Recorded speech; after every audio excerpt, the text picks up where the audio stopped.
Jasmine Wilson watched as the gleaming Rolls-Royce stopped outside her rundown apartment building, its polished exterior mocking the poverty surrounding it. The diamond-encrusted key fob felt foreign in her trembling hands. Yesterday, her medical career had died while a privileged white woman lived. Today, her sacrifice had transformed into an unexpected blessing. Before we dive into this incredible story of sacrifice, injustice, and redemption, let me know where you're watching from in the comments. Hit that like button and subscribe if you're ready to discover how one selfless decision changed Jasmine's life forever. This journey will take you from heartbreak to triumph in ways you never imagined possible. Jasmine Wilson raced through the crowded hallways of Eastside Medical College in Chicago, her second-hand backpack heavy with textbooks she had purchased using her last financial aid disbursement. At 22 years old, Jasmine maintained an exceptional 3.8 GPA, despite obstacles that would have crushed most students. Her determination, fueled by a promise she made to her parents before they died, in a house fire when she was just 14 years old. The fluorescent lights flickered overhead as she passed the campus bulletin board, where her research proposal on community healthcare disparities had been rejected yesterday, while 3 nearly identical submissions from white students had been accepted and prominently displayed with faculty commendations. Jasmine checked her phone and quickened her pace, knowing she had exactly 38 minutes before starting her 8-hour shift as an orderly at Mercy General Hospital, the first of her 3 jobs that kept her family afloat. After mopping floors and changing bedpans until midnight, she would head straight to the 24-hour convenience store for her graveyard shift, then drive rideshare passengers during the early morning hours before classes began. Again. Sleep had become a distant memory, especially with tomorrow's critical pharmacology, final worth 40% of her grade looming over her. The prestigious Robinson Scholarship that made her education possible required maintaining perfect grades in every core class, leaving absolutely no room for error. Turning the corner, Jasmine nearly collided with Dr. Vanessa Harrington, the silver-haired department head, whose designer outfit probably cost more than Jasmine's entire semester tuition. The woman's nose wrinkled slightly as she stepped back, clutching her leather briefcase closer to her body as though Jasmine might attempt to steal it. "Miss Wilson, do mind your surroundings, Doctor," Harrington said coldly, her eyes narrowing with disdain. "Though I suppose spatial awareness isn't a prerequisite for admission these days." The implication hung clearly in the air, as it often did when professors questioned how someone like Jasmine had earned her place at Eastside without lowering standards. Before Jasmine could respond, 2 security guards materialized nearby, their eyes immediately focusing on her with suspicion, despite Dr. Harrington being the one obstructing the hallway. Jasmine lowered her gaze and mumbled an apology, swallowing the defensive response that burned in her throat. 3 years of similar microaggressions had taught her that speaking up only invited further punishment. As Dr. Harrington continued down the hallway without another word, Jasmine endured the guards' watchful stares until she reached the library's sanctuary. Inside, she claimed her usual corner table, spreading out her notes and massive pharmacology textbook while ignoring the rumbling in her stomach from skipping lunch to save money. Her phone buzzed with a text from her 16-year-old brother Kevin. "Grandma's heart medicine ran out. Pharmacy wants $350. Jasmine closed her eyes, mentally calculating the money she had managed to save. Between rent, utilities, and Kevin's school supplies, she was still $70 short for their grandmother's vital medication. Martha Wilson, 72 years old, and weakened by decades of working double shifts as a hospital janitor, had raised Jasmine and Kevin after their parents' tragic death. Now Jasmine was the provider determined to complete her nursing degree to secure a better future for all of them. Their cramped 2-bedroom apartment in the city's south side barely accommodated the 3 of them, with Jasmine sleeping on the pull-out couch so her grandmother could have the 2nd bedroom. Through the paper-thin walls, she could hear every labored breath her grandmother took at night, a constant reminder of what was at stake if she failed. Jasmine texted back, "We'll get it tomorrow. Make sure she takes the half pill we saved for tonight." Opening her pharmacology textbook, Jasmine forced herself to focus despite the exhaustion that made the words swim before her eyes. She hadn't slept more than 3 hours a night for the past week, but tomorrow's exam required perfect recall of hundreds of drug interactions and contraindications. A shadow fell across her notes, and Jasmine looked up to see Dr. Marcus Thompson, the only black professor in the nursing department, standing beside her table with concern etched on his face. "Jasmine, when was the last time you had a proper meal?" he asked quietly, sliding into the chair across from her. She shrugged, unable to remember as the days had blurred together in an endless cycle of work, study, and more work. Dr. Thompson pushed a protein bar and bottle of water toward her from his own lunch. "You can't help others if you collapse from exhaustion, young lady. I read your community health care proposal, by the way. Exceptional analysis regardless of what Dr. Harrington claims." Jasmine managed a small smile, grateful for the rare ally in this institution, where she constantly felt like an unwelcome intruder. Dr. Thompson had recognized her potential from day one, calling on her in class when other professors pretended she was invisible, recommending her for opportunities that would otherwise have gone exclusively to more privileged students. "Thank you, Dr. Thompson. I'll be fine once I get through tomorrow's exam." He nodded, though his expression remained troubled. "Harrington writes particularly difficult questions for students she's targeted. Watch for the wording traps she likes to set." After offering a few more study tips, Dr. Thompson departed, leaving Jasmine to her preparations as the hours slipped away. As the library closed for the night, Jasmine relocated to the 24-hour study lounge where she continued reviewing drug classifications until her shift at Mercy General. The night passed in a blur of bedpans, mopping and lifting patients, while enduring casual indignities from nurses who treated her as invisible until they needed something heavy moved. By 4 a.m, Jasmine sat in her 15-year-old Honda, the check engine light, permanently illuminated on the dashboard as she stared at the rideshare app on her phone. She had earned $55 in tips at the convenience store, leaving her still $15 short for her grandmother's medication. Her eyelids felt like sandpaper, and the pharmacology formulas swirled in her exhausted mind. Her final exam was in just 4 hours. "Just one more ride," Jasmine whispered to herself, accepting a request from an expensive North Shore address. "One more ride, and then I can get Grandma's medicine and maybe grab 30 minutes of sleep before the exam." Jasmine navigated her struggling Honda through the empty pre-dawn streets, the GPS directing her toward one of Chicago's wealthiest neighborhoods. The North Shore's massive estates loomed behind ornate gates, a world entirely separate from the cramped apartment she called home. The address led to a sprawling colonial-style mansion with perfectly manicured hedges and a circular driveway where a slender white woman in designer casual wear stood clutching a small overnight bag. Despite being visibly pregnant, the woman appeared composed and elegant, checking her watch impatiently as Jasmine pulled up. "Good morning. I'm your driver, Jasmine," she said in her professional voice, the one she reserved for passengers who might leave decent tips. The woman nodded curtly and climbed into the back seat without assistance. "Olivia Winters. O'Hare Airport, please." Jasmine recognized the name immediately. The Winters family owned half of Chicago's commercial real estate, their development empire extending throughout the Midwest. James Winters was notorious for building luxury properties that displaced entire black communities through aggressive gentrification projects, including the neighborhood where Jasmine's family had lived before being forced to move to their current apartment. "Yes, ma'am," Jasmine replied, carefully pulling away from the mansion. In the rearview mirror, she noticed Olivia glancing nervously back at the house, as though worried about being followed. The silence felt heavy as they drove, broken only when Olivia sighed and placed a protective hand over her pregnant belly. "Actually, not the airport. Take me to Evanston instead, my sister's address." She recited a location 20 minutes north, and Jasmine adjusted the route without comment, though the detour would make her even later for her exam preparations. The rain started as a light drizzle, but quickly intensified into sheets of water that reduced visibility to mere feet.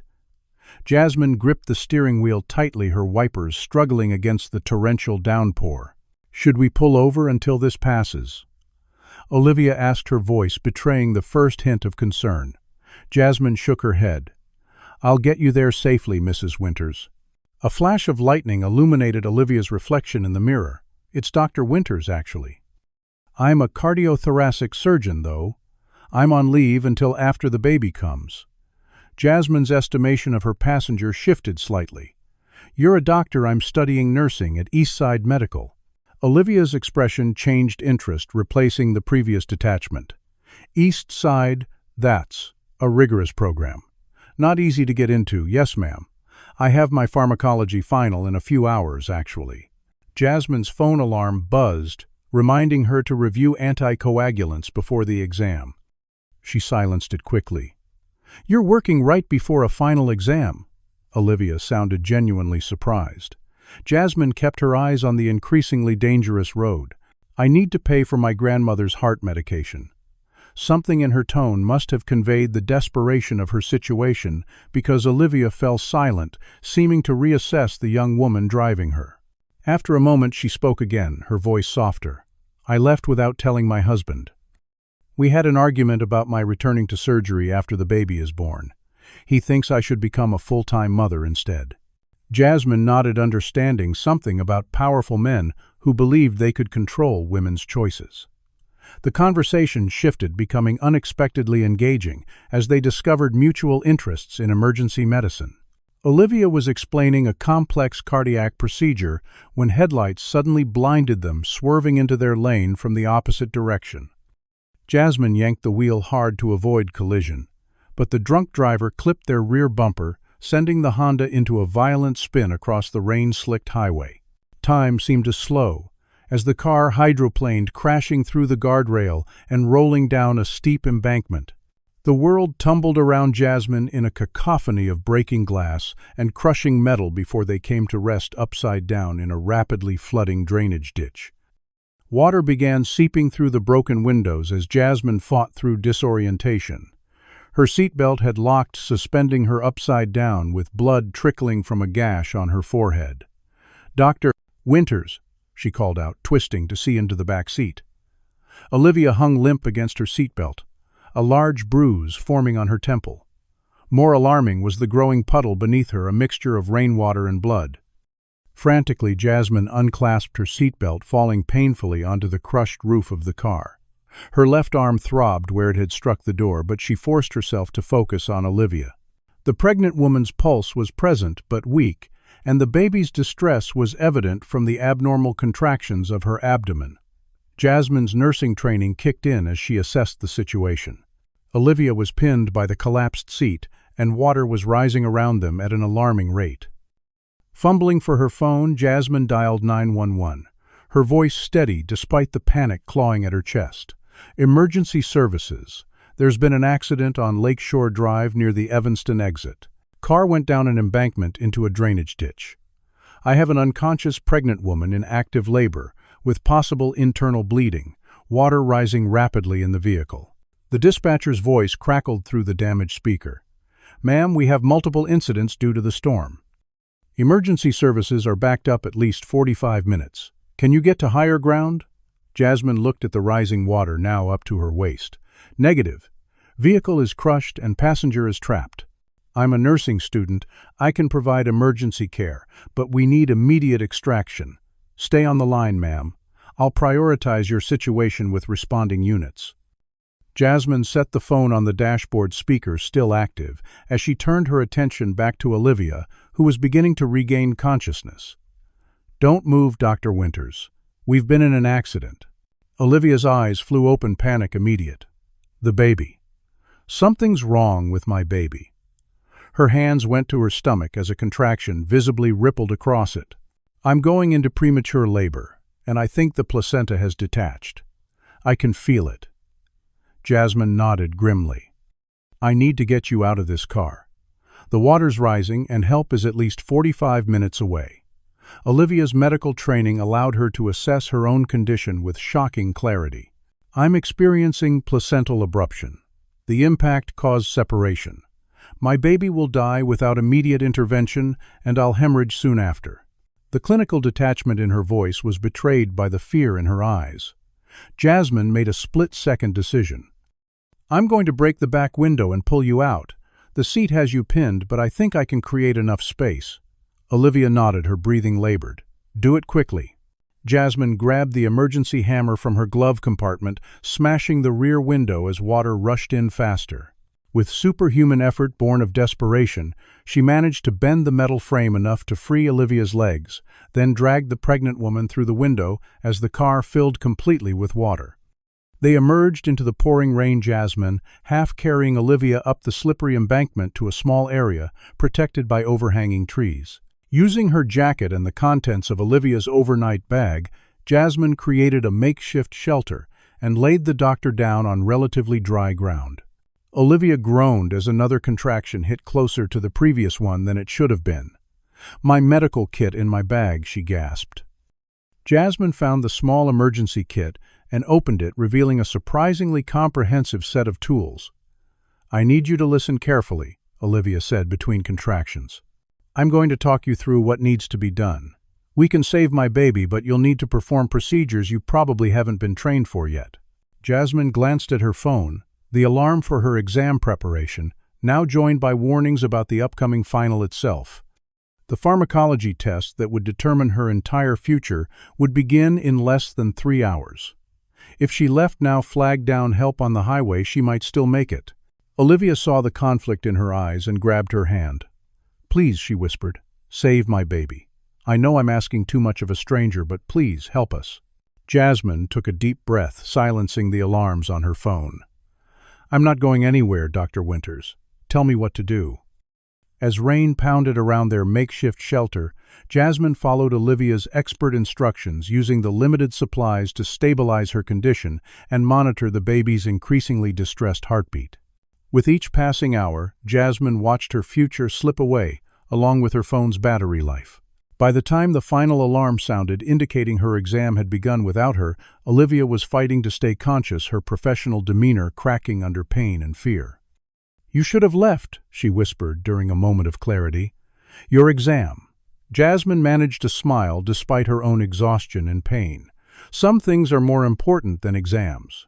Now focus on staying awake for me, Dr. Winters. Help will be here soon." The sound of sirens in the distance was the sweetest music Jasmine had ever heard, though it came 4 hours too late to save her academic career. The paramedics arrived in a flurry of activity, expressions of amazement crossing their faces as they assessed the scene. "You performed these emergency procedures?" The lead EMT asked Jasmine, gesturing to the measures she'd implemented to keep Olivia and her baby stable. "Are you a doctor?" Jasmine shook her head, wincing as they examined the gash on her forehead and her swollen arm. "Nursing student at Eastside Medical." The paramedic whistled low. "Well, you just saved 2 lives with what you did here. The mother would have bled out and the baby would have suffered oxygen deprivation without these interventions. Where did you learn emergency obstetric procedures?" Jasmine nodded toward Olivia, who was being carefully loaded onto a stretcher. "She talked me through it. She's Dr. Olivia Winters, cardiothoracic surgeon." The name recognition was immediate, the entire emergency response team suddenly moving with heightened urgency. Jasmine found herself swept into the ambulance alongside Olivia, her own injuries, finally receiving attention as they sped toward Eastside Medical Center with lights and sirens clearing their path. Jasmine's mind raced as the hospital came into view. Her pharmacology final had started over 3 hours ago and would end in less than 15 minutes. If she could just explain the situation, maybe Dr. Thompson could advocate for her to take a makeup exam. The ambulance doors flew open upon arrival, Olivia immediately surrounded by a trauma team that whisked her toward the operating room. Jasmine stumbled after them, her soaked clothes dripping on the polished hospital floors, blood still caking her forehead despite the paramedics' attempts to clean it. A nurse tried to direct her to the emergency department for treatment, but Jasmine pulled away. "I have to get to Madison Hall, 4th floor. I have an exam ending in 15 minutes. The nurse looked skeptical but pointed toward the main building. Jasmine broke into a run, ignoring the pain shooting through her injured arm and the dizziness that threatened to overwhelm her. She pushed through fatigue that made each step feel like wading through concrete, the weight of 24 sleepless hours, compounded by the trauma of the accident. The elevator to Madison Hall seemed to move with deliberate slowness. When it finally opened on the 4th floor, Jasmine sprinted down the hallway, leaving wet footprints in her wake. Through the small window in the examination room door, she could see students still hunched over their test papers. The clock on the wall showed 12 minutes remaining. Jasmine reached for the door handle, only to find her path blocked by Dr. Vanessa Harrington's rigid form. "Miss Wilson, you are precisely 3 hours and 48 minutes late." The department head's voice carried the finality of a judge pronouncing sentence. Jasmine struggled to catch her breath, her words coming in desperate gasps. "Dr. Harrington, please, there was an accident. I was driving, and a pregnant woman went into labor with complications. I had to help her. The paramedics just brought us here." Dr. Harrington's expression didn't flicker. "A convenient story, Miss Wilson. Rules are rules. No student may enter the examination room after the first 30 minutes. Through the window, Jasmine spotted a white student being quietly admitted through the side door at least 10 minutes after her own arrival.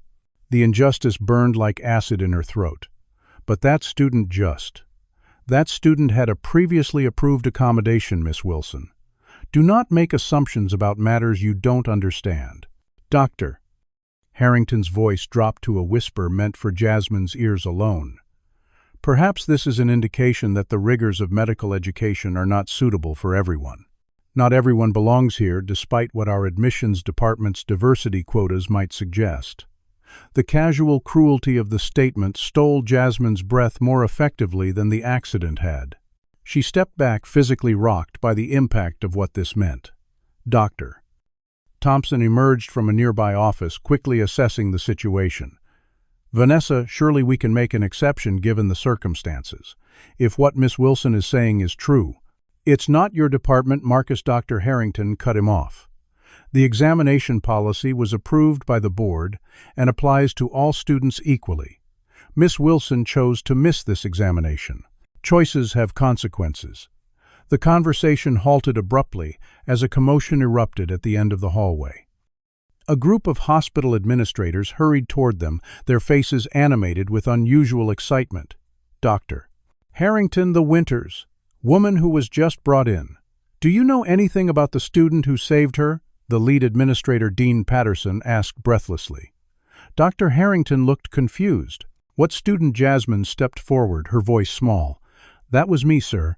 I was driving Dr. Winters when we had an accident. She went into premature labor with complications." The administrator's attention snapped to Jasmine with newfound interest, their eyes widening as they took in her bedraggled appearance. "You're the one who performed emergency procedures at the scene. The trauma team is calling it a miracle. Both mother and baby would have died without intervention." The dean's tone had transformed from dismissive to fawning in an instant. "Young lady, there are news crews in the lobby asking about the Winters rescue. James Winters himself is on his way. This is an extraordinary opportunity for the school to showcase our students' excellence." Jasmine stood straighter despite her exhaustion. "Then I can take my exam." The dean and Dr. Harrington exchanged glances. "Well, about that," Dean Patterson began, his voice regretful, though his eyes remained calculating. "While your heroism is commendable, I'm afraid academic policies must be maintained. You've officially missed the examination period, which means you've failed the course." The words fell like physical blows. Failed. But that means your Robinson Scholarship requires maintenance of a 3.5 GPA in all core courses. Dr. Harrington interjected smoothly. "Without this course, you fall below that threshold. 3 years of sacrifices, thousands of hours of study, while working multiple jobs, all the nights, without sleep, the missed meals, the endless struggle, all of it rendered meaningless in a single moment." Jasmine swayed on her feet, the room spinning around her. There must be something. "Perhaps we could discuss a partial tuition credit for next semester," the dean offered magnanimously, "provided you reapply and meet our admission standards. Now, would you be willing to speak with the press downstairs? The Winters connection is extremely valuable for our fundraising efforts." Jasmine stared at them in disbelief. They wanted to use her for publicity while simultaneously destroying her future. No one had even mentioned treatment for her own injuries, the blood still matting her hair and her arm now swollen to twice its normal size. "No," she whispered then, louder. "No, I won't be speaking to anyone." She turned and walked away, their voices calling after her with increasing urgency. In the elevator, Jasmine finally allowed the tears to fall. Her phone buzzed with a text from Kevin. Grandma collapsed. Needed her medicine. Called ambulance, but they say insurance won't cover without upfront payment. What should I do? The final piece of her crumbling world fell into place. Without her scholarship, her grandmother's insurance through the university's family plan would terminate at the end of the month. By the time Jasmine arrived at the emergency room of County General, the cheapest hospital in their district, her grandmother was conscious but weakened. "I'm sorry, baby," Martha whispered as Jasmine held her frail hand. "I tried to wait for the medicine." Jasmine forced a smile. "It's okay, Grandma. Everything's going to be okay." It was the first lie she had ever told the woman who raised her. 3 hours and $800 later, money Jasmine didn't have but charged to her already maxed-out credit card, they returned to their apartment. Kevin helped their grandmother to bed while Jasmine sat at their small kitchen table staring at nothing. "What happened with your test?" Kevin asked, joining her. Jasmine couldn't bring herself to say the words. Instead, she slid a printout across the table, an application for a full-time custodial position at Eastside Medical Center. The same halls she had walked as a student, she would now clean as janitor. Jasmine knew Kevin began, but she silenced him with a raised hand. "It's the only position that offers immediate health insurance coverage for dependents. Grandma needs her medication." Her brother's young face crumpled with the unfairness of it all. "But what about becoming a nurse? All your work?" Jasmine looked down at her hands, still bearing traces of Olivia Winter's blood beneath her fingernails, despite her attempts to scrub it away. "Some choices have consequences," she said, echoing Dr. Harrington's cruel words. "I made my choice when I stayed with Dr. Winters instead of coming to the exam." Would you have made the same sacrifice as Jasmine did, potentially giving up your entire future to save 2 lives? Comment number 1. If you believe she should have prioritized her education first, or number 2, if you think she prioritized her education first. Right choice. Helping Dr. Winters despite the devastating personal cost. Like this video if you've ever faced an impossible choice between your own success and helping someone in desperate need, and subscribe to see how the wealthy Winters family responds to Jasmine's sacrifice. The system was clearly designed to work against Jasmine from the start, but was this truly the end of her medical dreams? And what about Dr.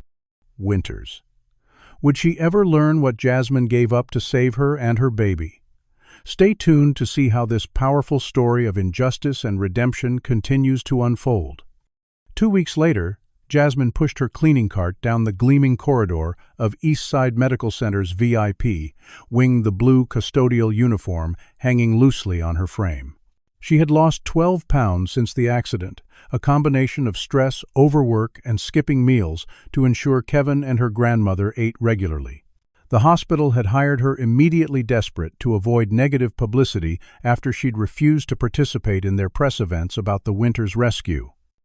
The irony wasn't lost on Jasmine that she now cleaned the very halls she had once walked, as a promising student, occasionally passing former classmates who either stared through her as if she were invisible or averted their eyes in uncomfortable recognition. This morning she kept her head down as she mopped outside a private recovery room, trying to ignore the conversation drifting through the partially open door where 2 doctors discussed a case. A familiar voice froze her in place. "The Wilson girl's complaint has been officially dismissed by the Medical Education Board," Dr. Harrington announced triumphantly. Dean Patterson ensured the documentation showed she simply failed to appear, with no mention of the extenuating circumstances. A male voice responded, "What about Thompson? He's still pushing for a hearing." Dr. Harrington scoffed. "Marcus needs to concern himself with his tenure review. His continued advocacy for these unqualified diversity admissions isn't doing him any favors. The board has made it clear we need to maintain certain standards." Jasmine gripped her mop handle so tightly her knuckles whitened. The formal complaint she'd filed had been her last hope for reinstatement, submitted with Dr. Thompson's guidance the day after she'd started as a custodian.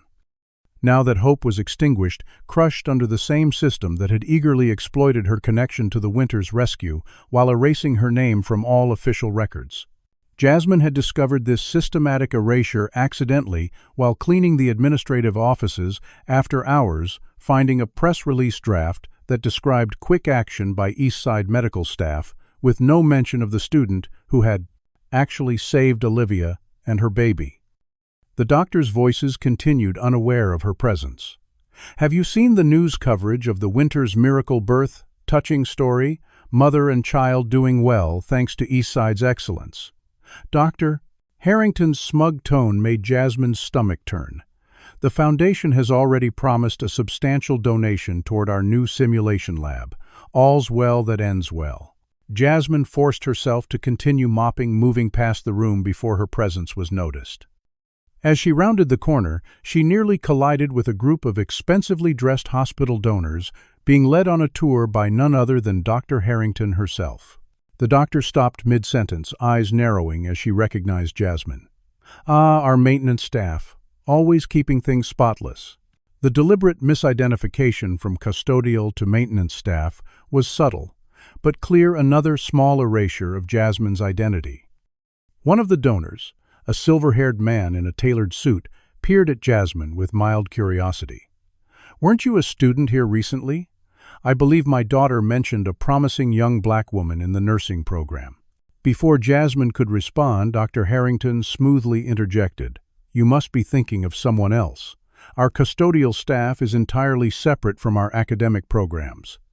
She gestured for Jasmine to move her cart aside, adding in a lower voice meant only for Jasmine's ears. "These floors need to be properly sanitized, not just pushed around with dirty water." The humiliation burned through Jasmine. As the tour group continued past Dr. Ensos, Harrington's voice floating back. "As I was saying, our admission standards ensure only the most qualified students enter our programs, maintaining the excellence Eastside is known for. We don't believe in lowering the bar for any reason." Finishing her shift in the East Wing, Jasmine encountered Dr. Thompson exiting a conference room, his expression troubled. "Jasmine," he said quietly, falling into step beside her. "I've been trying to reach you." She kept her eyes forward, conscious of watching eyes. "I'm not supposed to socialize during shifts, Doctor." Thompson nodded understanding. "I'll be brief. The board is blocking your appeal, and I've just been informed my advocacy constitutes interference with administrative processes. They're threatening my tenure review." Jasmine stopped pushing her cart. "You should stop helping me, Dr. Thompson. I'm not worth your career." The professor's expression hardened. "That's exactly what they want you to believe. But I've been looking into this situation more deeply. You're not the first." He slipped a folder beneath the cleaning supplies on her cart. 7 other black students failed out under suspicious circumstances this semester alone, all after conflicts with Harrington or Patterson. All with exemplary records before a sudden, uncharacteristic failure. Jasmine glanced down at the hidden folder, then back at Dr. Thompson. "Why are you doing this? You barely know me." His eyes held a mixture of determination and resignation. "My father was denied medical treatment in 1972 because the hospital didn't believe black patients deserved the same care as white ones. He died of a treatable condition. I became a doctor to change the system from within, but sometimes the system doesn't want to be changed." He checked his watch. "I have to go. Review those files when you can, safely. And Jasmine, whatever you decide to do, know that you're not alone in this fight."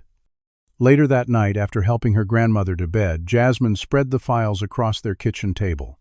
Kevin looked over her shoulder, his young face serious beyond his years. "This is huge, sis. Systematic discrimination with evidence to prove it." Jasmine nodded grimly. "But evidence doesn't matter without power. Harrington and Patterson have connections throughout the medical education system.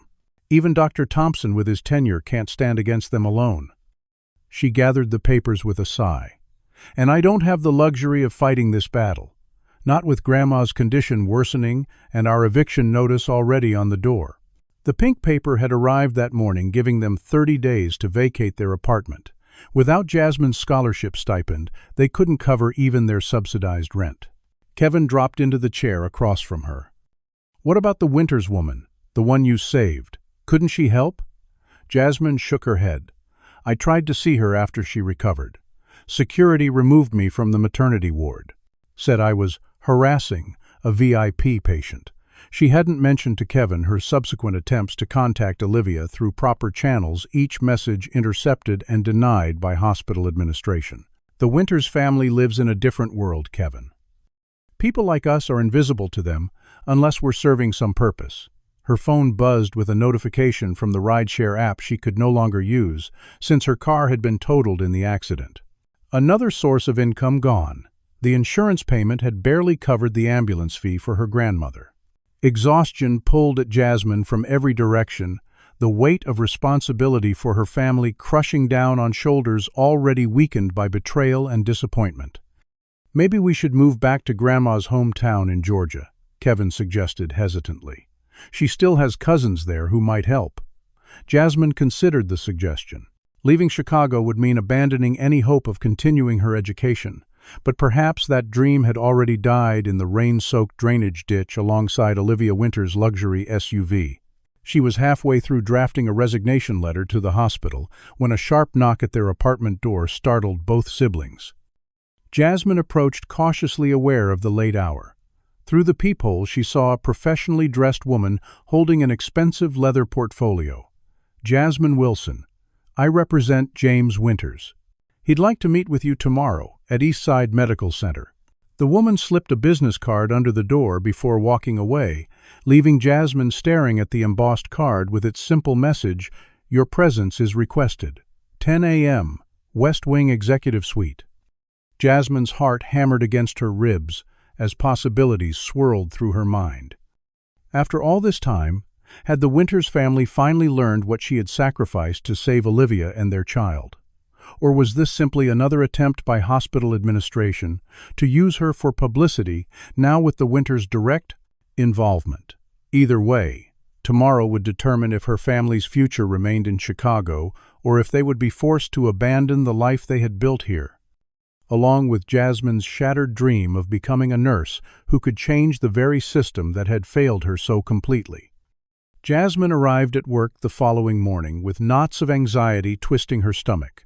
She had considered calling in sick to avoid whatever scheme the hospital administration had cooked up with the Winters family, but the desperately needed paycheck kept her moving through her morning cleaning routine. As 10 o'clock approached, Jasmine wheeled her cart toward the West Wing Executive Suite, her custodial uniform freshly washed, but still unmistakably marking her station within the hospital hierarchy. Security guards flanked the entrance to the suite, their eyes tracking her suspiciously as she approached. "I was asked to meet with Mr. Winters," Jasmine said, showing the business card. The guards exchanged skeptical glances before one reluctantly spoke into his radio. Moments later, the same professionally dressed woman from the previous night appeared, appraising Jasmine with a quick once-over. "Mr. Winters expected you to come as yourself, not as hospital staff," she noted with mild disapproval. Jasmine straightened her shoulders. "This is myself. I work here now." Something like respect flickered in the woman's eyes as she nodded and gestured for Jasmine to follow. Inside the luxurious suite, a collection of hospital administrators, including Dean Patterson, hovered around a tall man in a suit that probably cost more than Jasmine's annual salary. James Winters commanded the space with the easy confidence of someone who had never questioned his place in the world. His perfectly coiffed silver hair and sharp features gave him a predatory appearance, enhanced by the calculated way he observed the administrators fawning over him. Jasmine remained near the entrance, suddenly aware of her worn work shoes and the faint smell of cleaning chemicals that clung to her uniform. Dean Patterson was gesturing expansively, his voice enthusiastic, as he outlined plans for a new medical research center. "With the Winters Foundation's support, we can revolutionize our approach to cardiac medicine, carrying forward the pioneering work Dr. Olivia has championed." James Winters nodded without commitment, his attention drifting until he noticed Jasmine standing silently by the door. "Who's this?" he asked, interrupting Patterson mid-pitch. All heads turned toward Jasmine, the administrator's expressions shifting from confusion to alarm. Just a member of our custodial staff, Dr. Harrington, quickly interjected. She must be confused about her assignment. James Winter's eyes narrowed slightly.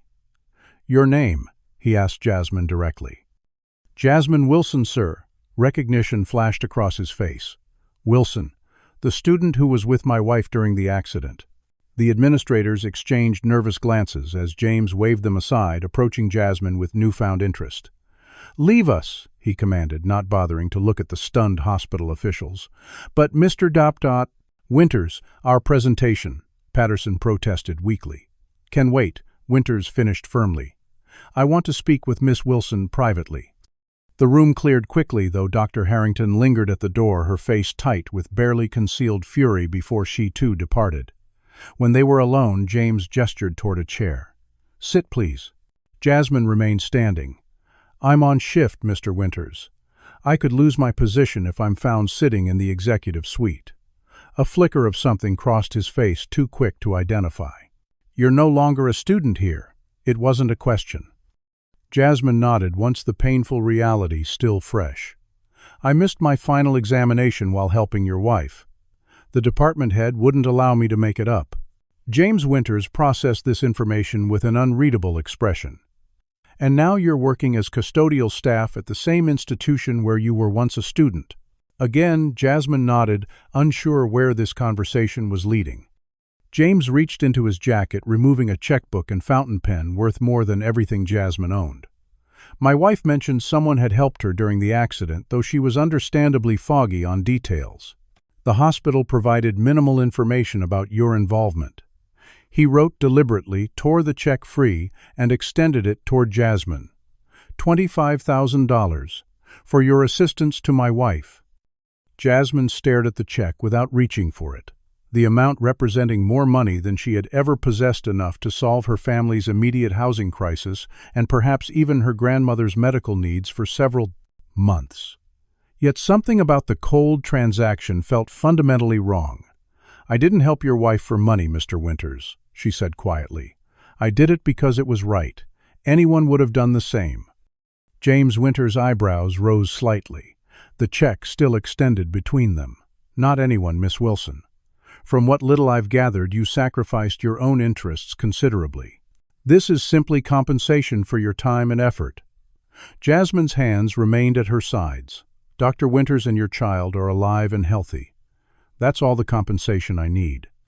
She hesitated before adding, "Though, if you really want to help, your influence could pressure the school to allow me to take a makeup examination." James studied her with increasing curiosity, lowering the check. "You'd prefer reinstatement to financial compensation." Before Jasmine could respond, the door opened as a security team entered, led by the head of hospital security. "Mr. Winters, we've been informed this employee is harassing you. We'll remove her immediately." James looked genuinely surprised. "Who told you that?" "She's here at my request." The security chief appeared uncomfortable. "Dr. Harrington indicated this former student has a history of fabricating stories about assisting your wife and has been attempting to contact Mrs. Winters against explicit instructions." Jasmine felt her face flush with anger and humiliation as James Winters looked between her and the security team, reassessing the situation. "Is this true, Miss Wilson? Have you been trying to contact my wife?" "I tried to visit her after she recovered." "Yes," Jasmine admitted. "I wanted to know if she and the baby were all right. I was told my presence was unwelcome and escorted out of the building." The security chief stepped forward. "She has repeatedly attempted to leverage a supposed connection to your family, sir. Dr. Harrington and Dean Patterson have documented these incidents." Something shifted in James Winters' expression as he observed the interaction, particularly noting the security team's aggressive stance toward Jasmine. "I see," he said finally. "Miss Wilson, thank you for coming. I'll look into this situation further." It was a dismissal delivered with the practiced politeness of a man accustomed to ending conversations on his terms. Jasmine nodded once and turned to leave, aware that whatever opportunity might have existed had slipped away. As she reached the door, James called after her. "One moment. May I see your employment file? I'm curious about something." The request directed to the security chief met with immediate compliance. An administrator was summoned, a file quickly produced and handed to Winters, who flipped through it with practiced efficiency. His eyes paused on certain pages, his expression darkening slightly, before he closed the folder and returned it. "Thank you. That will be all." Jasmine left without another word, pushing her cleaning cart back to the supply closet with a heavy heart. Whatever interest Winters had shown in her situation, it clearly hadn't been enough to overcome the narrative Harrington and Patterson had constructed.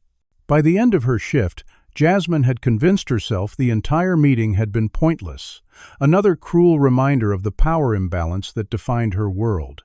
She punched out at 7 p.m., exhausted and discouraged. The supervisor who handed her the day's pay envelope wouldn't meet her eyes. "Wilson, we're going to have to let you go. Effective immediately." Jasmine stared in disbelief. "What? Why?" The supervisor shuffled uncomfortably. "Complaints about your performance and unauthorized absence from your assigned areas. Both accusations were fabricated, and they both knew it." "This is about the Winters meeting, isn't it?" The supervisor said nothing, simply sliding her final paycheck across the desk before walking away.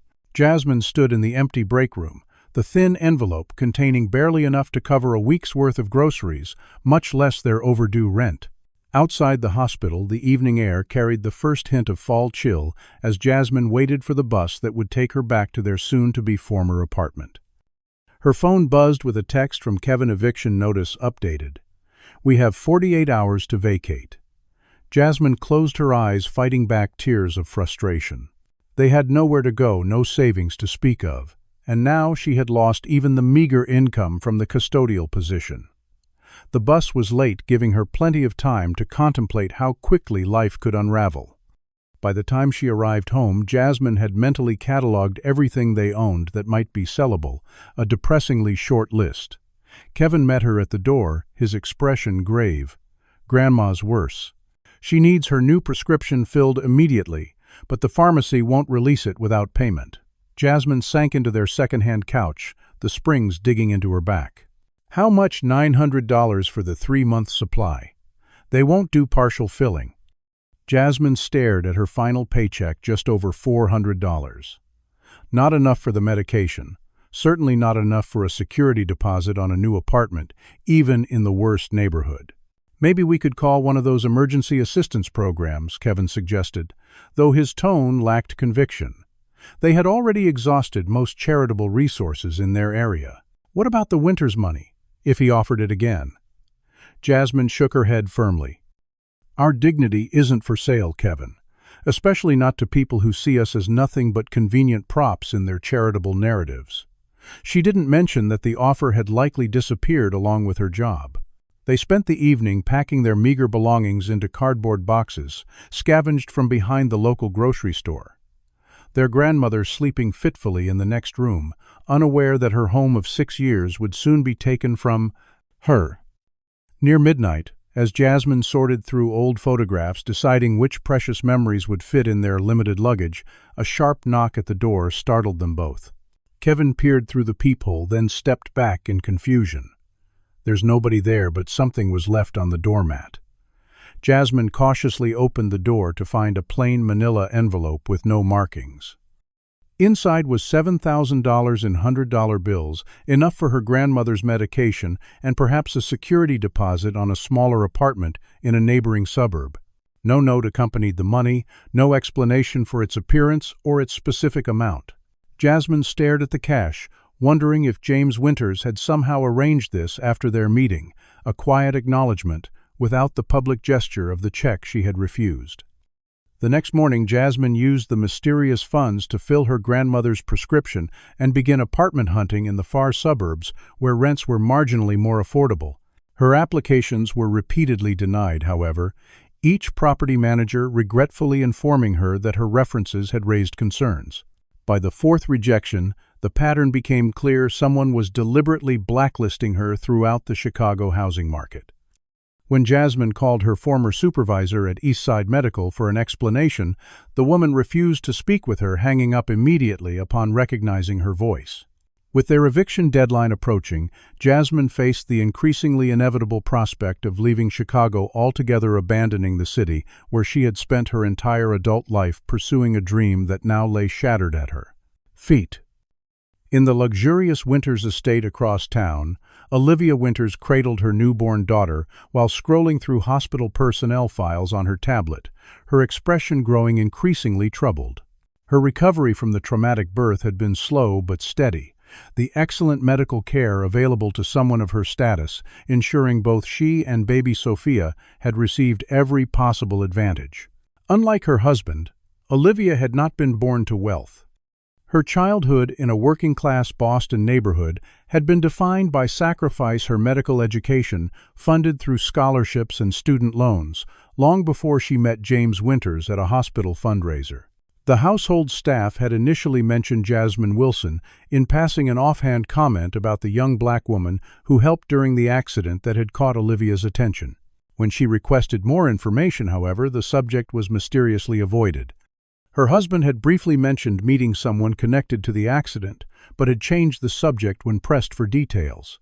Determined to learn more, Olivia had tasked her personal assistant with discreetly gathering information about Jasmine Wilson. What emerged was a troubling pattern of systematic obstruction and discrimination that resonated with Olivia's own experiences as a woman in medicine, though she acknowledged the added layer of racial bias Jasmine faced. The file currently displayed on her tablet revealed Jasmine's extraordinary academic record before the abrupt failure and withdrawal, a trajectory that made no sense without external factors. Miss Tubiwana. Reynolds Olivia called, summoning her assistant, who appeared immediately. Contact Mitchell Investigations. I need comprehensive background on Vanessa Harrington and Dean Patterson at Eastside Medical, particularly any connection to Bradley Reynolds or Reynolds Development Corporation. The assistant nodded, making a note. Will Mr. Winters be informed of this investigation, ma'am? Olivia considered the question. Her husband's business dealings often operated in gray ethical areas, but he maintained certain principles. Still, his dismissive response when she'd mentioned Jasmine's name suggested he had already formed an opinion on the matter. Not yet. This is my project for now. Hours later, Olivia reviewed the preliminary findings with growing alarm. Bradley Reynolds, James's chief competitor in Chicago real estate development, had funneled substantial consulting fees to both Harrington and Patterson through his charitable foundation over the past 3 years. During that same period, successful black students at Eastside Medical had dropped by 68%, despite increasing admission rates. More disturbing was the connection to Reynolds' proposed medical complex on Chicago's South Side, a project Winters Industries had publicly opposed due to its displacement of historic black neighborhoods. The timing of Jasmine's dismissal coincided perfectly with the final approval phase of Reynolds' project. Olivia's investigator had also uncovered 7 other black students who had been failed under suspicious circumstances that semester alone, all following conflicts with Harrington or Patterson, all with exemplary records before their sudden academic failures. The systematic pattern was unmistakable to Olivia's analytical mind. Still recovering from childbirth, she couldn't investigate in person, but she dispatched her most trusted staff to locate Jasmine Wilson and learn her current situation. The report she received painted a bleak picture: jobless, facing eviction, caring for an ailing grandmother and teenage brother, and apparently blacklisted from employment throughout Chicago's medical community. Olivia's determination hardened as she connected these dots to a larger pattern of discrimination and corruption. When her husband returned from his office that evening, Olivia was waiting in their home library, the evidence spread across his antique desk. "We need to talk about Jasmine Wilson," she began, without preamble. James loosened his tie with a sigh. "The former nursing student I met with her offered compensation, which she refused. What more is there to discuss?" Olivia pushed a folder toward him. "Did you know she's been blacklisted from employment throughout Chicago? That Harrington and Patterson falsified her academic record, that they're receiving payments from Bradley Reynolds?" James's expression shifted, subtly. "Reynolds, What's his connection? His medical complex needs administrative approval from East Side's board. Harrington and Patterson have significant influence there. And they've been systematically eliminating black students who might oppose Reynolds' development or become future healthcare advocates for those communities. James examined the evidence with growing interest, his business mind immediately grasping the competitive implications. Reynolds is playing a long game, removing future opposition while building current support. Olivia pressed her advantage. This goes beyond business rivalry, James. A brilliant young woman had her future destroyed for doing the right thing. She saved my life and our daughters, and in return she lost everything. James's expression remained carefully neutral. I sent her money anonymously. $7,000 enough for temporary relief. Olivia's frustration boiled over. Money isn't justice. She doesn't need charity. She needs her life back. She lifted baby Sophia from her bassinet, placing her in James's arms. Our daughter is named Sophia Jasmine Winters. I named her after the woman who ensured she would live to be born. What will we tell her when she asks about her namesake? That we let the person who saved her life end up homeless because it wasn't our problem. James stared down at his daughter's sleeping face, his customary armor of detachment, cracking visibly. What exactly do you propose? Olivia laid out her plan, a comprehensive approach to not only restore Jasmine's academic standing, but establish a foundation addressing systemic discrimination in medical education. James listened with increasing skepticism. You're talking about taking on the entire medical establishment in Chicago. Reynolds has political connections we'd be foolish to challenge directly. Then we'll be indirect, Olivia countered. But I won't let this stand. Not after what she did for us. Their discussion escalated into the first serious argument of their marriage, with James defending his practical approach, while Olivia advocated for more substantial intervention. You sent cash like you were paying off an inconvenient witness, Olivia accused. Because public association with a discrimination case could jeopardize multiple development projects, James shot back. We're talking about millions of dollars and hundreds of jobs. And I'm talking about a person's life.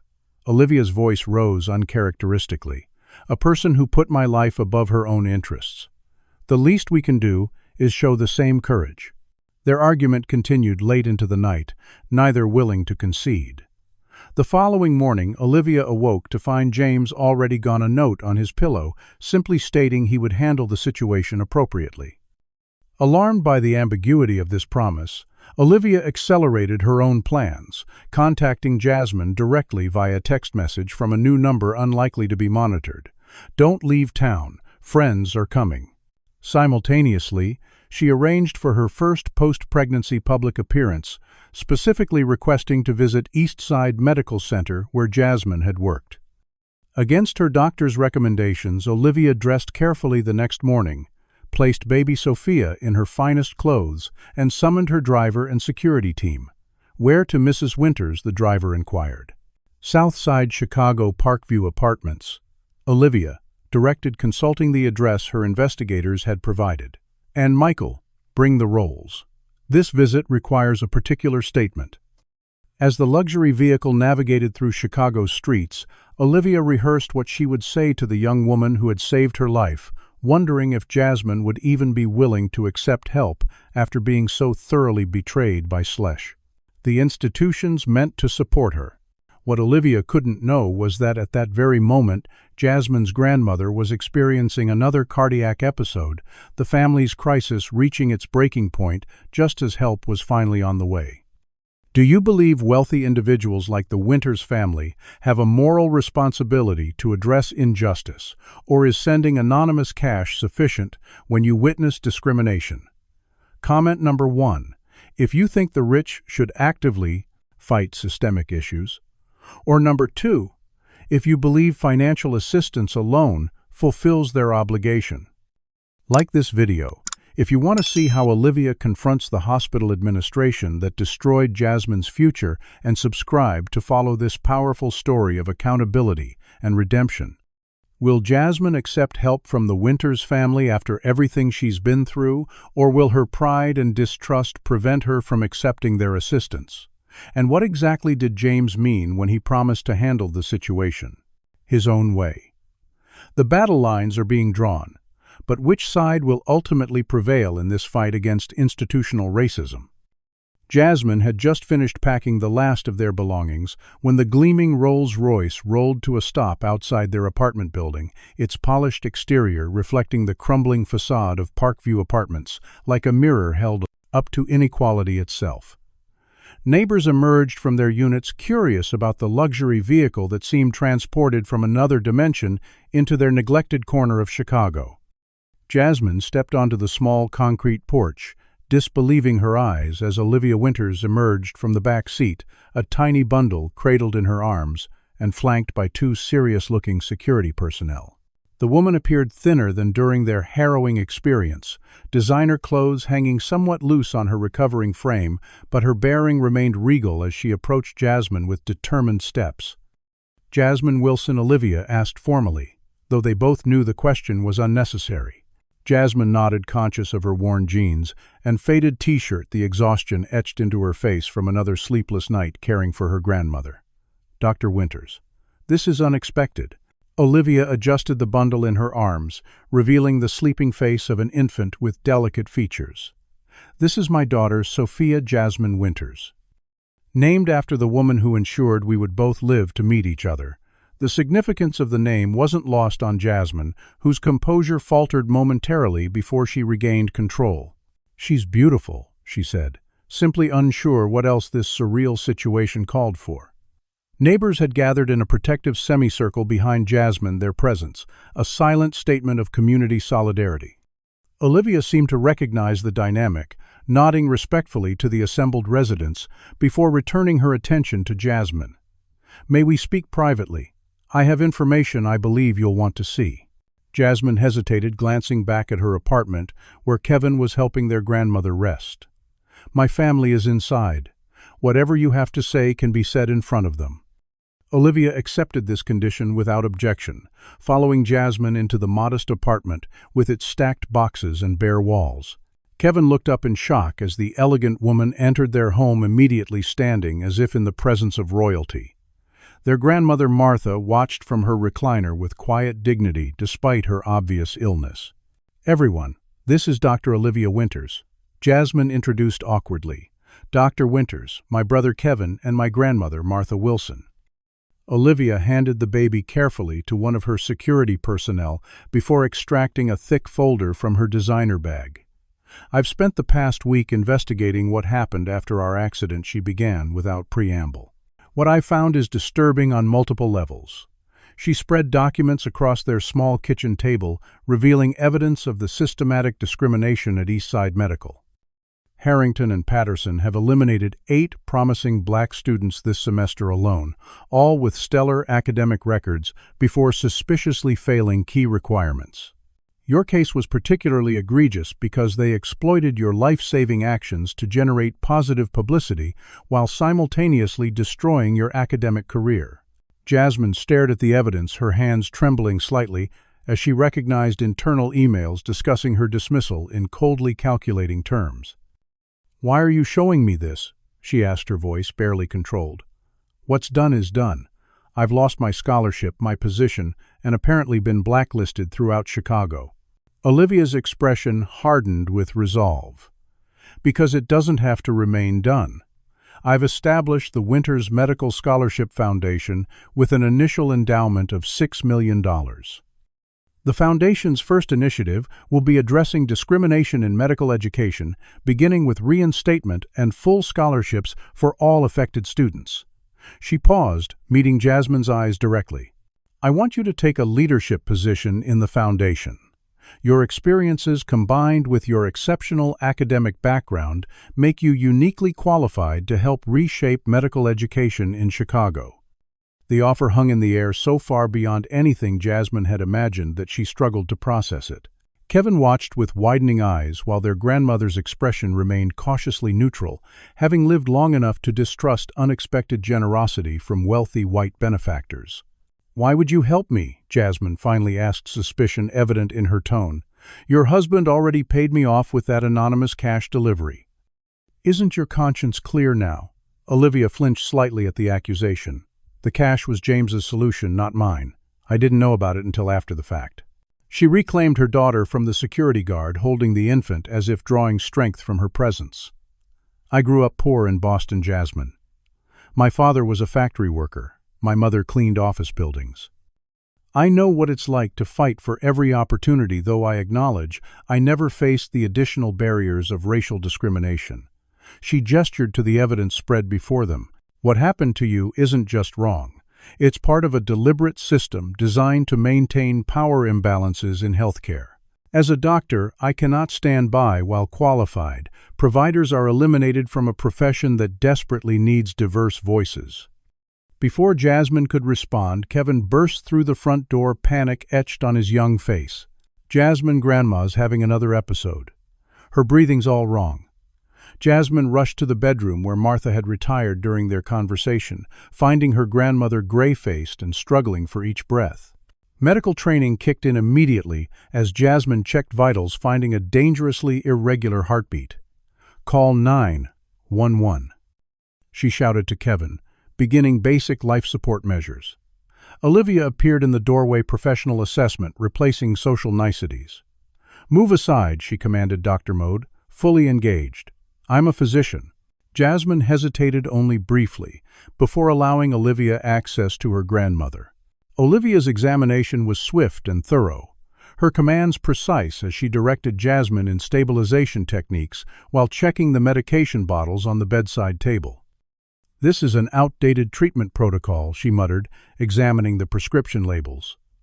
"She needs immediate hospital intervention. My security team can transport her faster than waiting for an ambulance." Minutes later, they were speeding toward Chicago Memorial Hospital, the closest facility, with an advanced cardiac unit. Olivia rode in the back seat beside Martha, monitoring her condition, while Jasmine held her grandmother's frail hand, whispering reassurances that sounded hollow even to her own ears. At the emergency entrance, Olivia's status ensured immediate attention, bypassing the usual triage delays as Martha was whisked into treatment.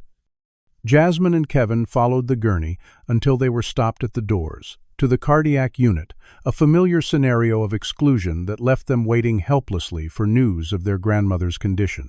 Olivia had disappeared into the treatment area, her medical credentials granting her access denied to family members.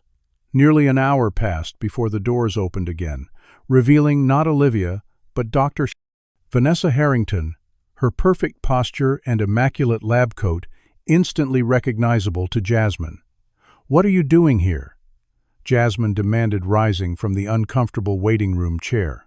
Harrington's thin smile held no warmth. "I was called in as cardiology consult. Standard procedure." She glanced at her clipboard with studied nonchalance.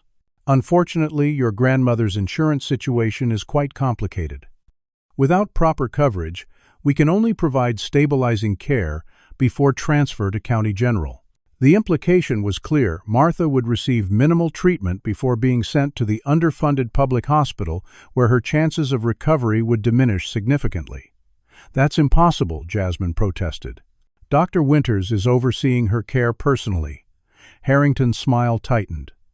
"Dr. Winters is on maternity leave and has no privileges at this hospital.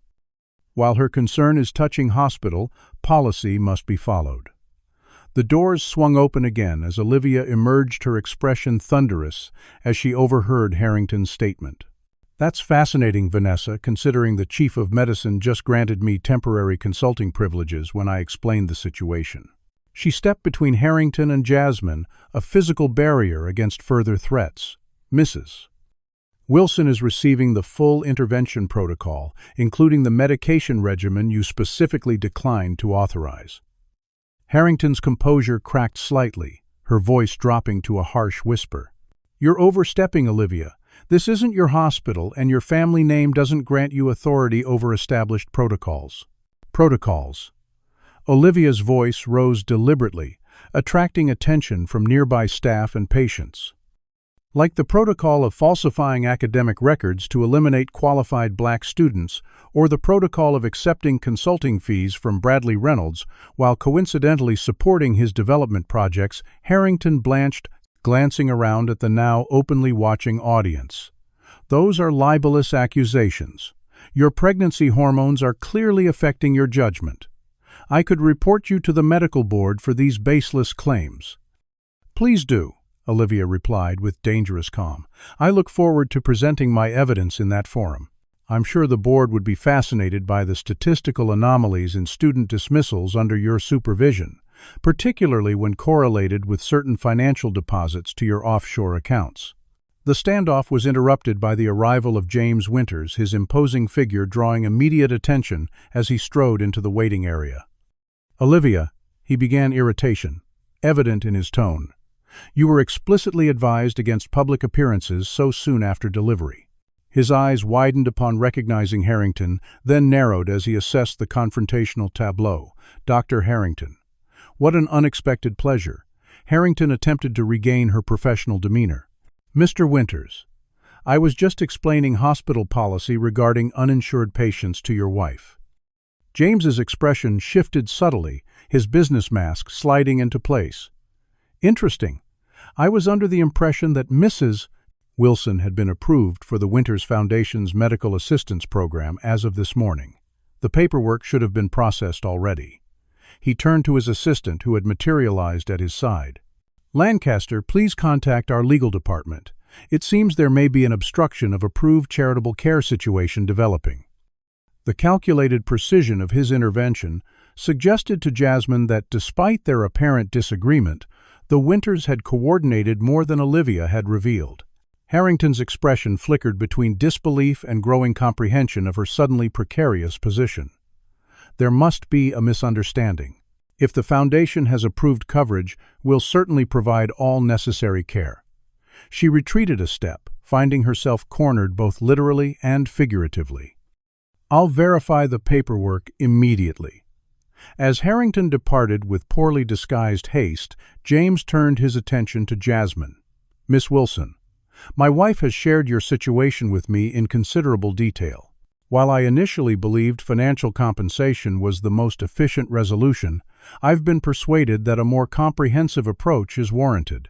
His corporate phrasing barely concealed the marital negotiation that had clearly occurred. Olivia reclaimed the conversation, her focus returning to Jasmine.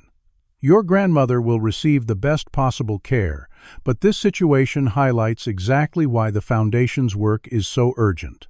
Harrington's attempt to deny treatment based on insurance status would have succeeded with any other patient lacking our resources and connections. The reality of this privilege, disparity hung heavily in the air as Jasmine processed not just the immediate crisis, but the larger systemic issues it represented. A doctor emerged from the treatment area, approaching with the measured pace that medical professionals use when delivering significant news. "Family of Martha Wilson. She's stabilized for now, but will need ongoing specialized care and likely surgical intervention within the next few weeks." As the doctor outlined Martha's condition and treatment plan, the enormity of what lay ahead became clear. Even with temporary financial assistance, the road to recovery would be long and uncertain. When the doctor departed, Jasmine faced the Winters with new resolve. "If I were to consider your Foundation offer, I would need certain guarantees. This can't be about charity or easing your conscience. It must create genuine systemic change." Olivia nodded with apparent respect for Jasmine's conditions. "The Foundation will be independently governed with transparent operations. You would have significant input into its structure and priorities." "James Ever," the businessman added pragmatically, "we can establish legally binding terms that prevent dissolution or mission drift regardless of our personal involvement." Jasmine glanced toward the treatment area where her grandmother fought for her life, then to Kevin, who watched the exchange with cautious hope. The weight of decision pressed upon her, requiring her to balance justifiable suspicion against the tangible opportunity before her. "I'll need time to consider your offer," she finally said. "My priority right now is my grandmother's recovery." Olivia handed Jasmine a business card with her personal number written on the back. "Take whatever time you need. The Foundation position will remain open." As the Winters prepared to leave, James paused, studying Jasmine with newfound consideration. "Miss Wilson, regardless of your decision about the Foundation, the situation at Eastside Medical requires addressing." Harrington and Patterson have created liability issues that extend beyond individual cases like yours. His clinical framing revealed the businessman's perspective, seeing the legal and financial implications rather than the human cost. Will you be willing to provide testimony if necessary? Jasmine's response was immediate and certain. This stopped being about just me when they fired Dr. Thompson for defending me. I'll testify, foundation position or not. Her answer seemed to satisfy something in James's assessment, his nod conveying a measure of respect previously absent. As the Winters departed, Jasmine and Kevin returned to their grandmother's bedside, the hospital room's beeping monitors a constant reminder of fragility and resilience. The path forward remained uncertain, but for the first time in weeks, possibility had returned to Jasmine's horizon, though it came from the most unexpected source imaginable.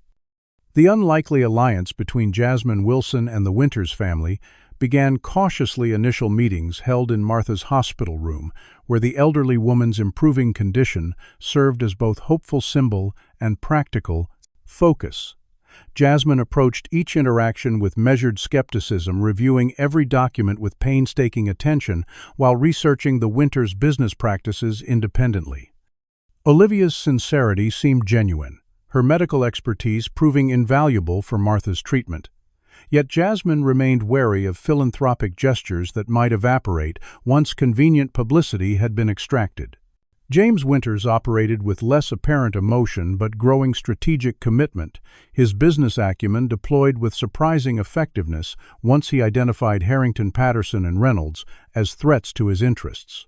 The investigation expanded rapidly after Dr. Thompson was officially reinstated to his position, providing internal documents that confirmed the pattern of discrimination while offering institutional credibility to Jasmine's claims.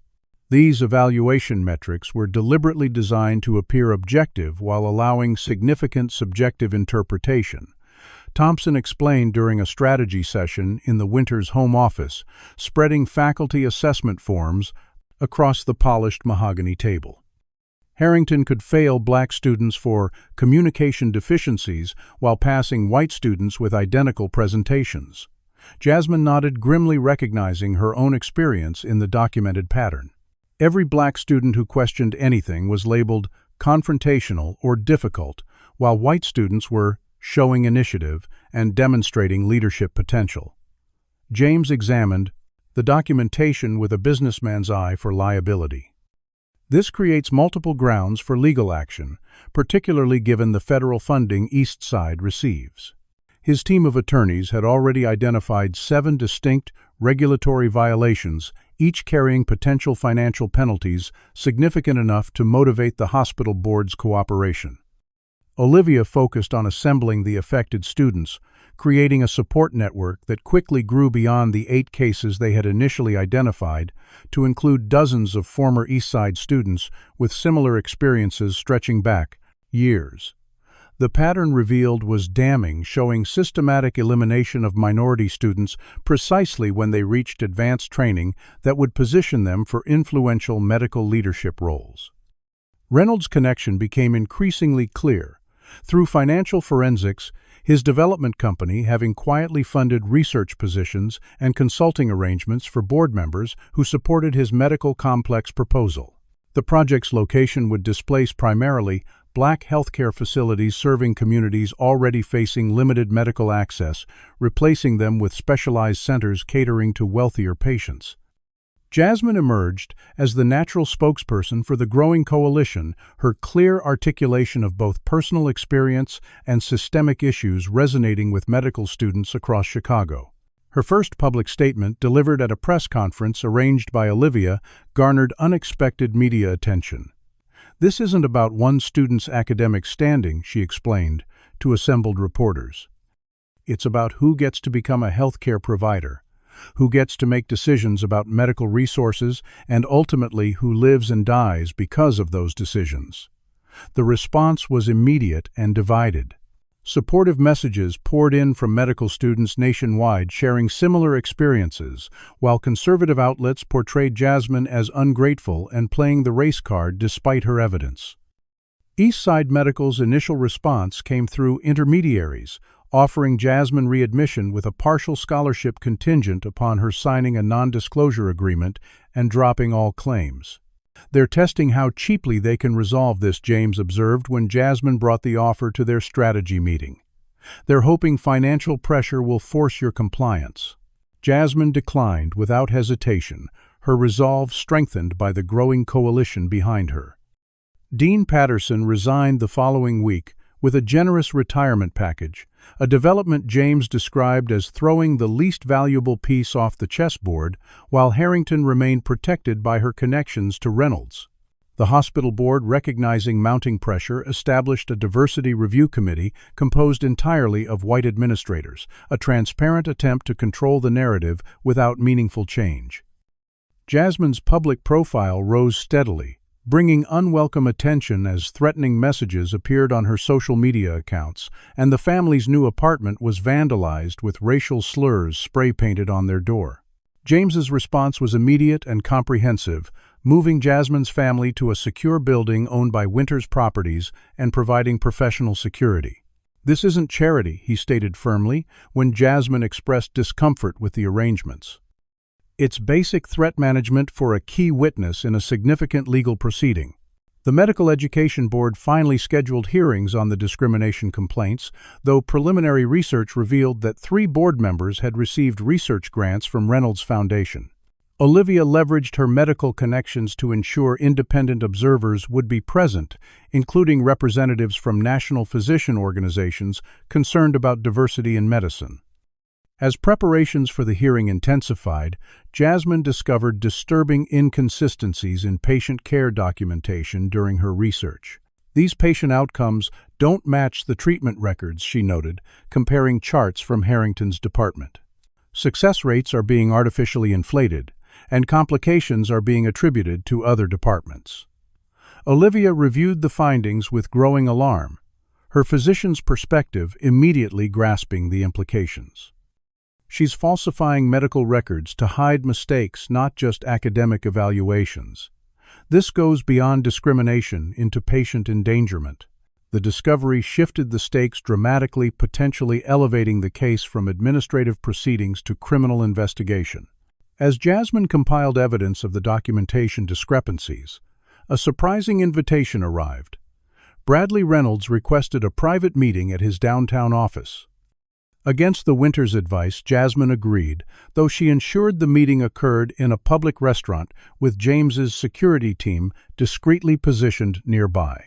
Reynolds proved to be a polished, silver-tongued executive with practiced charm that barely concealed predatory calculation. "Miss Wilson, your determination is admirable," he began after preliminary pleasantries.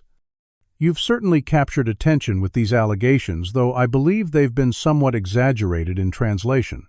Jasmine maintained professional composure, neither accepting his offered hand nor displaying obvious hostility. "The documentation speaks for itself, Mr. Reynolds." Reynolds smiled thinly, setting a folder between them. "Documentation can be interpreted many ways, as I'm sure you've learned, but I'm not here to debate particulars. I'm here to offer opportunity."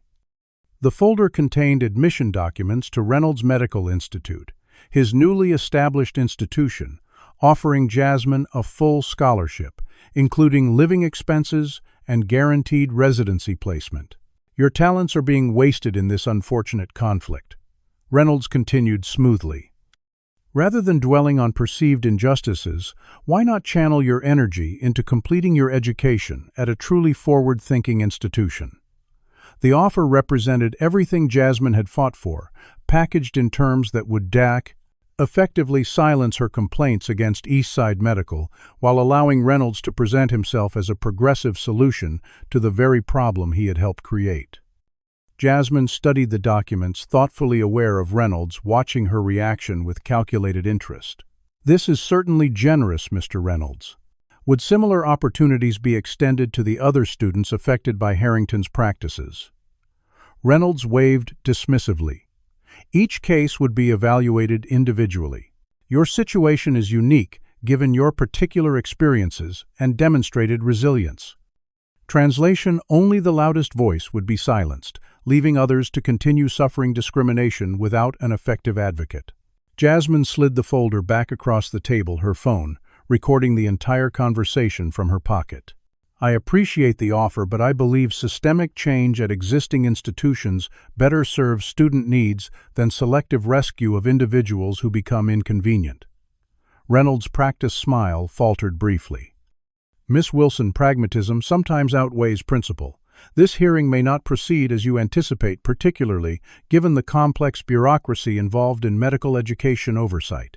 The subtle threat confirmed Jasmine's suspicions about Reynolds' influence over the board. Are you suggesting the hearing process is compromised, Mr. Reynolds? I'm suggesting that lengthy administrative proceedings often end inconclusively while your educational clock continues ticking. This offer expires when you leave this table, and certain opportunities don't present themselves twice.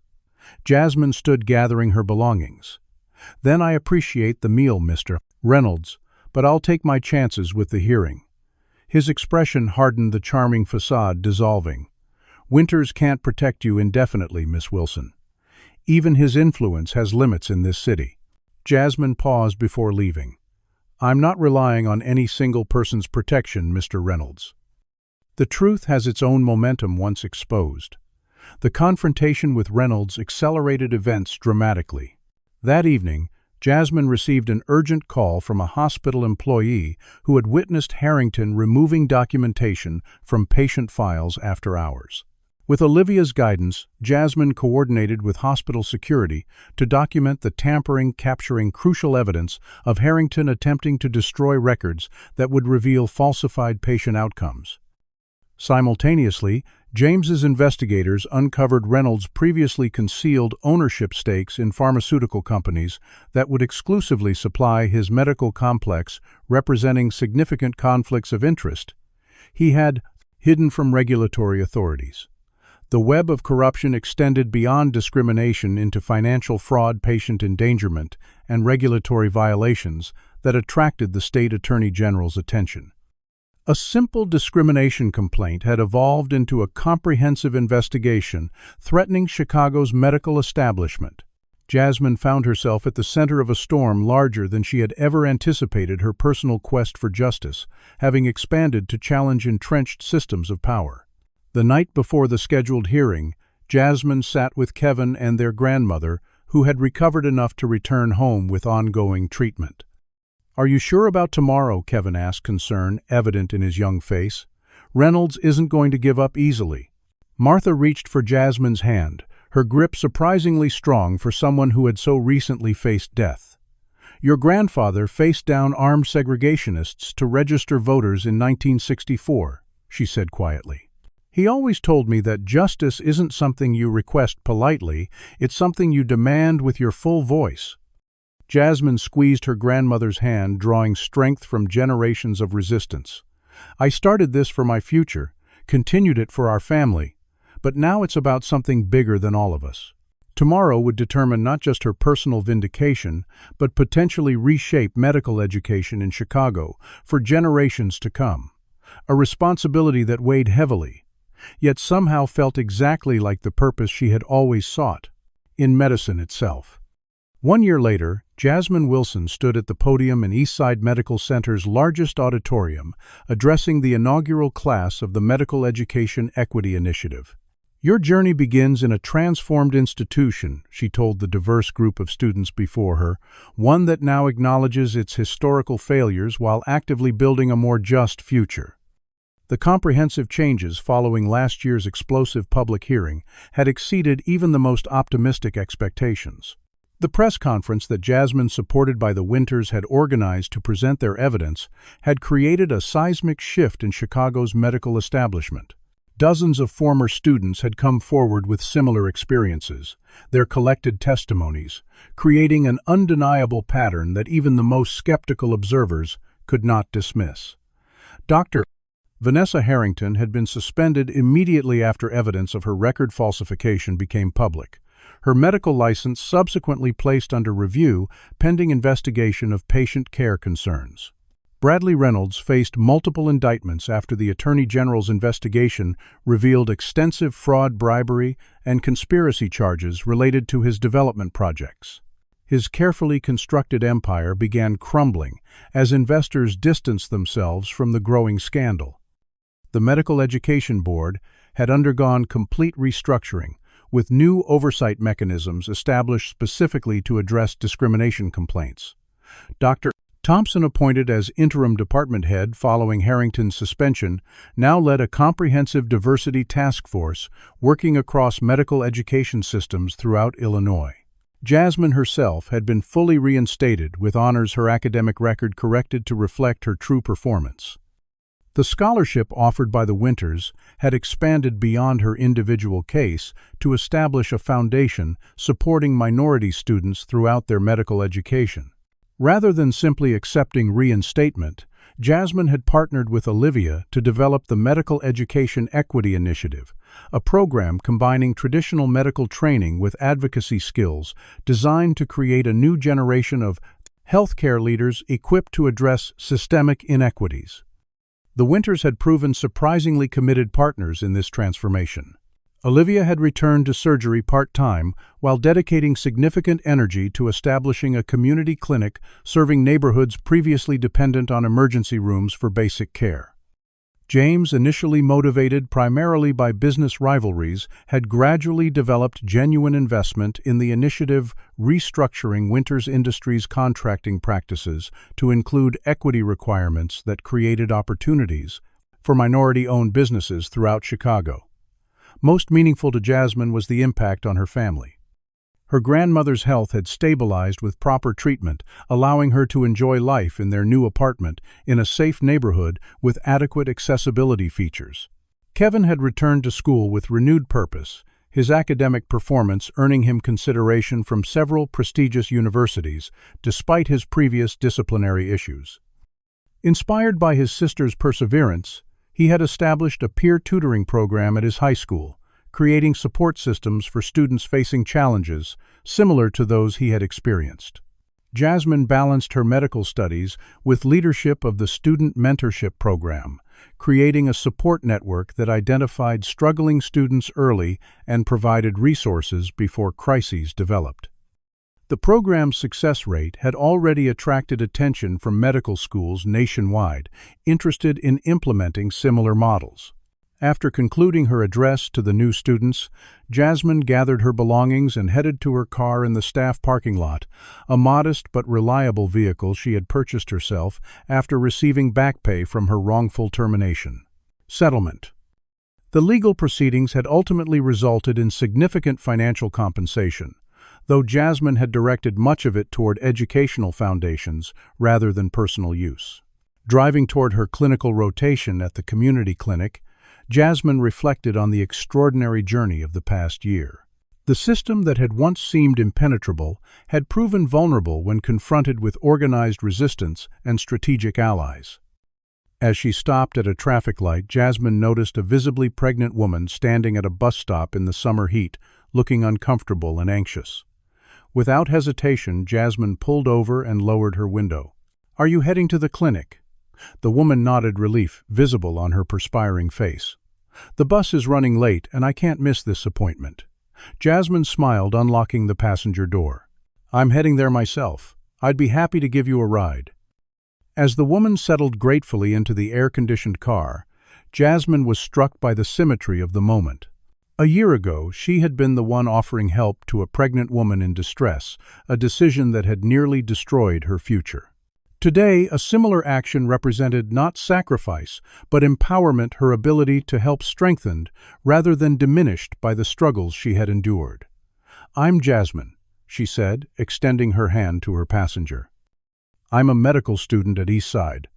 "Tasha," the woman replied, shaking Jasmine's hand. "Thank you for stopping. Some people just drive past like they don't even see you standing there." Jasmine nodded, understanding. "Being invisible is something I know too well. But sometimes saving others means saving yourself too." As they drove toward the clinic, Jasmine realized the profound truth in her spontaneous words. Her initial decision to help Olivia Winters had seemed like self-sacrifice, the death of her own dreams to preserve another's life. Yet that moment of choosing compassion over self-interest had ultimately created the conditions for her dreams to be reborn in more powerful form. The circular journey had transformed not just her circumstances, but her understanding of justice itself, revealing how individual acts of courage could catalyze systemic change when supported by strategic allies and persistent advocacy. The clinic came into view, its newly renovated facade bearing the simple mission statement Jasmine had helped craft. "Quality care is a right, not a privilege." Tasha read the words aloud, nodding approval. "That's the truth right there. My last clinic closed when they built those luxury condos. Been taking 2 buses to get here ever since." Jasmine parked in her designated spot, the small nameplate reading J. Wilson, Student Director, a daily reminder of how far she had come. "We're working on transportation assistance programs next," she told Tasha. "No one should have to choose between healthcare and basic needs." As they walked together into the busy clinic, Jasmine felt the familiar sense of purpose that now defined her days. The journey remained unfinished, the work of transformation ongoing, but the path forward was clearer than it had ever been. What began with one choice in a rain-soaked ditch had blossomed into a movement that would benefit countless lives beyond her own. Has Jasmine's story inspired you to think differently about standing up against injustice? Comment below, sharing a moment when you chose to do what was right, even when it came at a personal cost. If this journey from sacrifice to transformation moved you, please like this video and subscribe to our channel for more powerful stories of courage and systemic change. Share this with someone who needs encouragement to keep fighting for what's right, even when the odds seem impossible. Remember that sometimes our greatest challenges lead to our most important purpose, and that one person's courage, when supported by strategic allies, can truly transform an entire system. Thank you for joining Jasmine's remarkable journey, and may it inspire your own path toward creating positive change in the world. Jasmine's journey teaches us that acts of compassion, even at great personal cost, can spark transformative change. When she chose to save Olivia rather than attend her exam, it seemed like she sacrificed her future. But this moral choice ultimately created a path to greater purpose and systemic reform. The story reveals how racism operates institutionally disguised as objective standards while systematically excluding qualified Black students from healthcare professions, perpetuating inequities in medical care. It demonstrates that injustice thrives in silence and isolation. Jasmine's individual complaint gained power only when connected to a pattern affecting many students. We learn that allies can emerge from unexpected places. The very privilege that initially created barriers became a tool for dismantling them when the Winters family recognized their moral responsibility. The transformation wasn't immediate or easy. It required documentation, strategic thinking, and persistence against powerful opposition.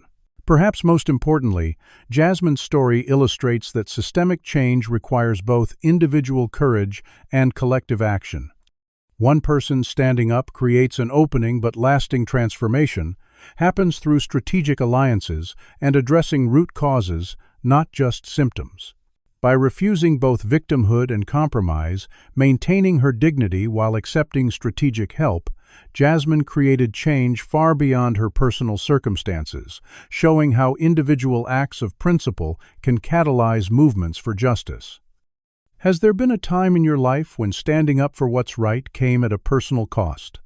What would you have done in Jasmine's situation? Chosen your future or saved a stranger's life?